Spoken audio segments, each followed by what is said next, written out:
I will go that side because otherwise I don't do the background. Julien, dites-nous comment ça va après un printemps extrêmement chargé. Ça va, j'ai eu un mois de mai un peu plus tranquille on va dire. Le mois d'avril c'est vrai qu'il était très chargé avec beaucoup de jours de course, le mois de mai plutôt boursouflé et on est de retour à la compétition pour le Dauphiné, une course qu'on aime bien.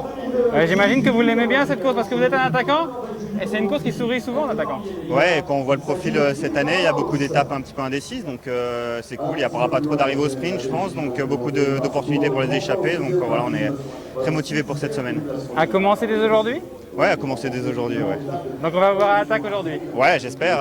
En tout cas, tous les jours, je pense qu'on va essayer de courir assez offensivement. Cette semaine, on a Tibéri pour le général, mais voilà, on va essayer vraiment d'aller dans les échappées pour essayer de prendre une victoire d'étape cette semaine.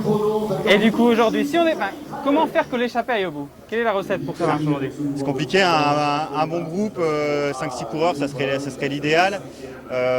Personne derrière qui veut vraiment trop contrôler, tout le monde qui se renvoie un petit peu la balle, on prend beaucoup de temps dès le début et c'est compliqué à aller chercher 6 mecs en forme en première étape, donc voilà, on va essayer de tabler là-dessus.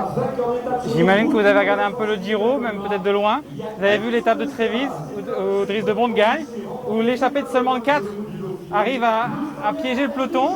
On en tire des leçons, il y a des choses à... Ouais, après sur un gros tour c'est toujours assez différent parce qu'il y a quand même une fatigue importante, notamment en troisième semaine comme ça, donc voilà, on peut pas, c'est pas non plus une vérité absolue, mais c'est vrai que ça donne beaucoup d'envie pour les échappés de bien collaborer, et on peut voir encore que les échappés, même si le peloton décide d'essayer de les reprendre, peuvent encore aller au bout. C'est bien, bonne course.